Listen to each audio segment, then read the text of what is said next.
ረጋጋላትና ወደ ራሷ እንድትመለስ ያደረገችበት መንገድ በጣም እየሰራላት ነው።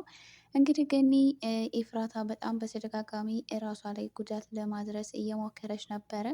ገኒም ደግሞ ኤፍራታን ልታስጥላትና ልታድናት እንዴት እንደዚህ ታደርጋለሽ እያለ ልትቆጣት ስትሞክር እንግዲህ ኤፍራታ ገነትን ብዙ ነገሮችን ተናግራት ነበረ። ነገር ግን ከዚህ መንገድ እንዴት አድርጌ ነው ላውጣት የምችለው ብላ አስባ ገኒ ራሴን ላጠፋ ነው ብላ ከቤት ሰወር በማለት እንግዲህ ኤፍራታ ለገኒ ያላትን ፍቅርና እንደዚሁም ደግሞ ትኩረቷ ሁሉ ሀሳቧ ገኒ ላይ እንዲሆን በማድረግ ኤፍራታ ራሷን ለማጥፋት ወይም ደግሞ ራሷ ላይ ጉዳት እንዳታደርስ ለማድረግ እየሞከረች ነው። እንግዲህ በትላንትናው ክፍል ላይ እንደተመለከታችሁት ገኒ ራሷን ለማጥፋት ሞከራ ልታደርግ እንደሆነ የሚገልጽ ደብዳቤ ጽፋ እሷ ግን ከቤት ወጥታ ሄዳለች ማለት ነው። ግን እንግዲህ ኤፍራታ ይህንን ነገር ባየችው ጊዜ በጣም ደንግጣ ገኒን ለመፈለግ ወዲያውኑ ነበር ከቤት እየወጣችው ማለት ነው። እንግዲህ በዚህ ነገር ሁሉም እንዳለ ቤተሰቡ ተደናግጦ ነበረ። ጺም ኤፍራታን ካረጋጋቻት እና ወደ ራሷ እንድትመለስ ካደረገቻት በኋላ ገኒ የትም አትሄድም ትመጣለች አይዞሽ እያለች ስታጽናናት ነበረ ማለት ነው። እንግዲህ ኤፍራታ ትላንትና ቁጭ ብላ ያሳለፉትን ነገር ከናታን ጋር እያስታወሰች በሀሳብ ልም ባለችበት ሰዓት ድንገት በሀሳቧ መጥቶ ናታን ፊቷ ድቅን ይልና የእውነት የመጣ መስሏት እያቀፈችው እንደዚሁም ደግሞ ተፈታህልኝ ወይ እያለች በጣም ደስ ብሏት ነበረ። ነገር ግን በኋላ ሀሳቧ ስትባንን በሀሳቧ እንጂ ናታን አጠገቧ ኖሮ አልነበረም። በዚህ ሰዓት እንግዲህ ኤፍራታ በጣም ደንግጣ ነበረ። ይህ ነገር ደግሞ ሀኒም እንደዚሁ አጋጥሟት ነበር። ወንድሟ ከእስር ቤት ተፈቶ ቤት መጥቶ ቁጭ ብሎ ምናምን ያላት መስሏት ነበረ። ኤፍራታ ላይ ትላንትናም ይህ ነገር ተደግሞ ተመልክተናል ማለት ነው። እንግዲህ ኤፍራታ ምን ያክል ጭንቀት ውስጥ እንዳለች እንደዚሁም ደግሞ ሀኒ ወንድሟ በመታሰሩ ምን አይነት ጭንቀት ውስጥ እንዳሉ ነው የሚያሳየው።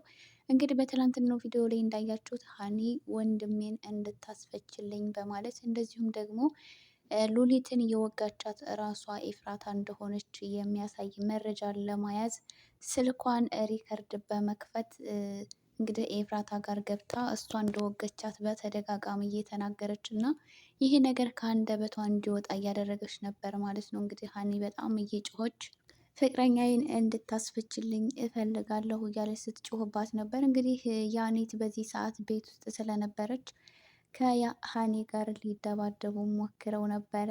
ሀኒ እንግዲህ ሁሉም ቤተሰብ የሚያውቀው ቃል ፍቅረኛዋ እንጂ ወንድሟ እንደሆነ አልነበረም።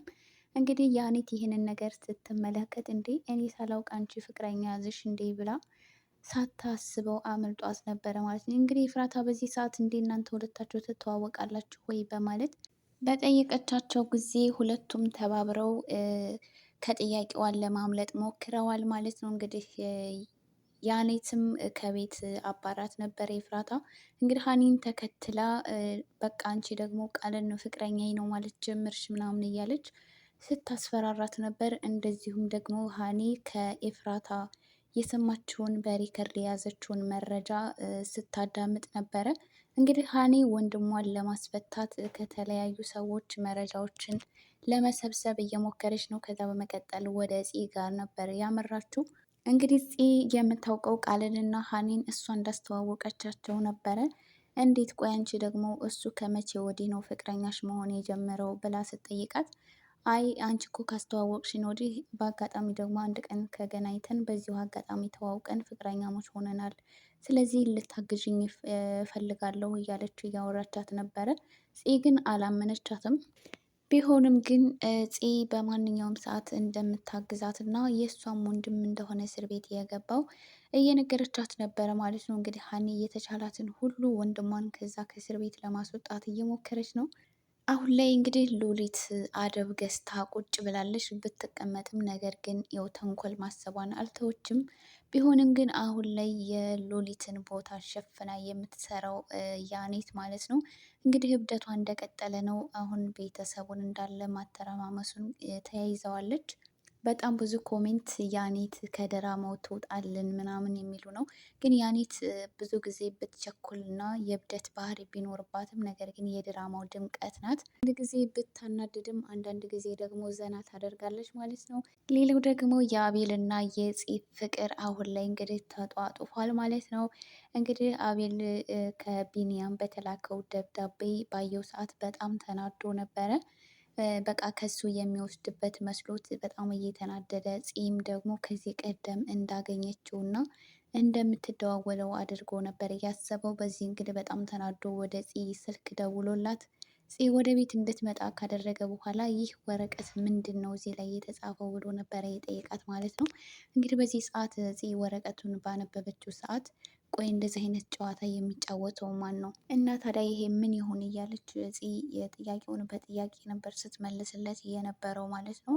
እንግዲህ አቤል ቤንያም በህይወት እንዳለ ስለሚያውቅ ምናልባትም ደግሞ የመገናኘቱን አጋጣሚ አግኝተውስ ቢሆን ብሎ ጥርጣሬ አድሮበት ነበረ። ፂ ግን ቤንያም እንደሞተና በህይወት እንደሌለ ነው የምታምነው እስካሁን ድረስ ማለት ነው።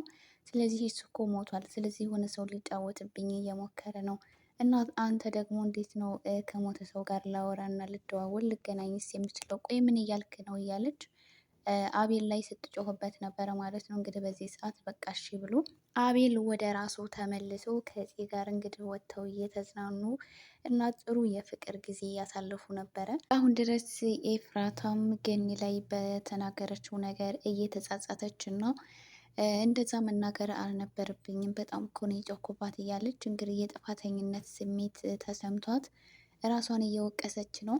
ሌላው ደግሞ ሉሊት አሁን ላይ እንግዲህ ምንም እንደማይናገር እና እንደማያወራ ሰው ሆና ራሷን ለመከላከል እና ለማዳን እየሞከረች ነው። እንግዲህ ናታን ምናልባት ፈጣሪ ብሎለት ከዛ ከእስር ቤት ከወጣ ሉሊት እንግዲህ ምን አይነት እጣ ፋንታ እንደሚደርሳት ወይም ደግሞ ልጃቸው የሚገኝበት ጊዜ የደረሰ ይመስለኛል። እንግዲህ ሉሊት መቼም ቢሆን ልጁ በህይወት እንዳለ እያወቀች ራሷን አደጋ ላይ አትጥልም።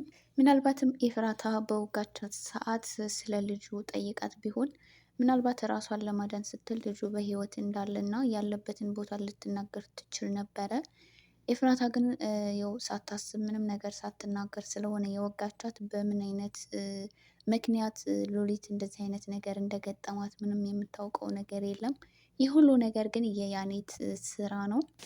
ምናልባት እንግዲህ ናታን በቀላሉ እንድትሞት አላደረጋትም። ከዚህ በኋላ ከእስር ቤት ሲወጣ ልጁን የሚያገኝበት አጋጣሚ ሊፈጠር ይችላል ማለት ነው። እንግዲህ ብዙ ሰው ያፌት ይምጣ የሚሉ ኮሜንቶችም አሉ። ያፌት እንግዲህ አሁን ናታን ያለበት ሁኔታ በጣም አስቸጋሪ እና ከባድ ሁኔታ ውስጥ ስለሆነ ያፌት ይመጣል ማለት ነው። እንግዲህ የወንድሙ መከታ ጠበቃ ሆኖ ናታን ላይ እንደዚህ ያደረጉ ያሉትን ሰዎች ሁሉ ዋጋ ሊያስከፍላቸው ያፌት የወንድሙ ጠበቃ ይመጣል ማለት ነው። እንግዲህ ውድ የሐረግ ድራማ ተከታታዮች ለዚህ ቻናል አዲስ የሆናችሁ ላይክ፣ ሰብስክራይብ በማድረግ ቤተሰብ ሆኖ ቤተሰብ የሆናችሁም ከልብ እናመሰግናለን። ቪዲዮውን ላይክ ማድረጋችሁንም እንዳትረሱ። በቀጣይ ቪዲዮ እስከምንገናኝ ለሁላችሁም ሰላማችሁ ብዝት ይበል።